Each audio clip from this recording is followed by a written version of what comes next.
We keep telling people Africa's the future, but they keep not believing us. So.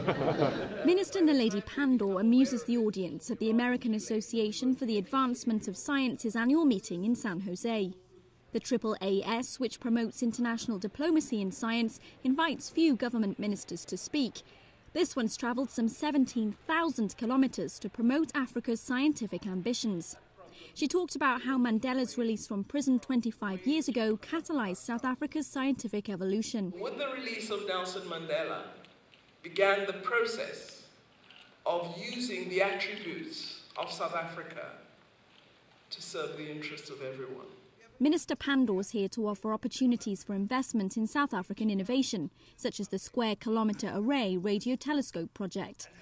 She also wants to learn what makes science and technology flourish in California, recognising the ecosystem back home has some holes in it. We find that there's a stronger appetite for risk-taking among venture capitalists here in comparison to investment companies in South Africa.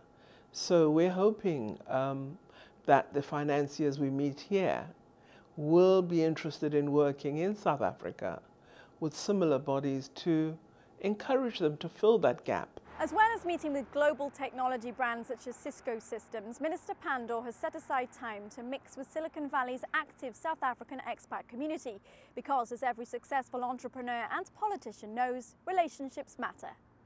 Marketing guru Donovan Neil-May knows food always helps to forge those bonds. He hosted the minister and a clutch of high-flying CEOs at his office. The minister updated them on advancements in space, energy and pharmaceutical research. Business leaders, including Gifts, Vinnie Lingham and Peter de Villiers of Clickatel, shared their concerns about issues such as visas, bureaucracy and how to make startups competitive. The interest of government should be to fund innovation and seed innovation and let that run free. De Villiers presented Simodisa, meaning shepherding, an initiative to augment entrepreneurship and create well-paid jobs in South Africa, 3.3 million of them by 2030. Donovan Neil-May says the minister and the men have the same goal, to help build South Africa's economy. Learning from Minister Pandor is really critical for us as expats to understand where and how we can support or advance their agenda. For her part, Minister Pandor's asked the expats to follow up with case studies she can explore, such as twirly, self-powered streetlights developed at the Nelson Mandela Metropolitan University.